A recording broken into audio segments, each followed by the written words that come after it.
د پښتو مشهور خواجه سراو د ګل پاڼې په مرګ باندې سخت رد عمل ښودلی دی. په همدې خواجه سراو کې یو ډولفین ایان هم دی چې په خپلو خبرو کې ویلي دي تر اوسه پورې هجراګانو د چا حق نه دی خوړلی، نه یې د چا نغلا کړې، او که د روټۍ دره کې هم نه لګي خو د چا مال یې نه دی خوړلی.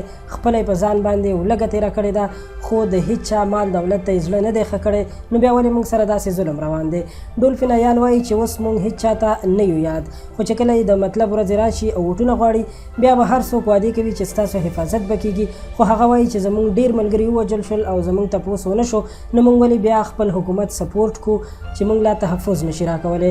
ډولفین چې د پېښور ایډورډز کالج نه یې انجینرینګ کې ډپلومه کړې ده او بیا د کورني مجبورۍ حالاتو له لاسه مجبور شو هجراګانو سره ژوند تیر کړي، ځکه چې هغه خپله هم نرښځی و. هغه وایي چې که نن زما ملګری مړ کېږي نو سبا زه هم مړ کېږم، ځکه چې موږ ته تحفظ نه راکول کېږي.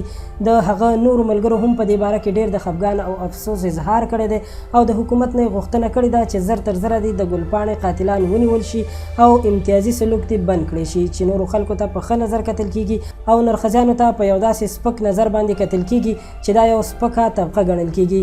خو هغوی وایي چې نرښځیان هم د الله تعالی مخلوق دی. په یاد دې وي چې د خواجه سرا ګل پاڼې د قتل له 3 ورځو نه زیاتې وشوې، خو قاتلان یې لا هم آزاد ګرځي او تر اوسه پورې په دې کیس کې هیڅ پرمختګ نه دی شوی. دا ویډیو تر همدې ځایه به تاسو د ډولفین ایان د خولې نورې خبرې په لومړي کمنټ کې په لینک باندې په ویډیو کې کتلی شئ او له نورو ښایسته ویډیوګانو لپاره در سره پشتو پوسټ چینل سبسکرایب کړئ. ډېره مننه.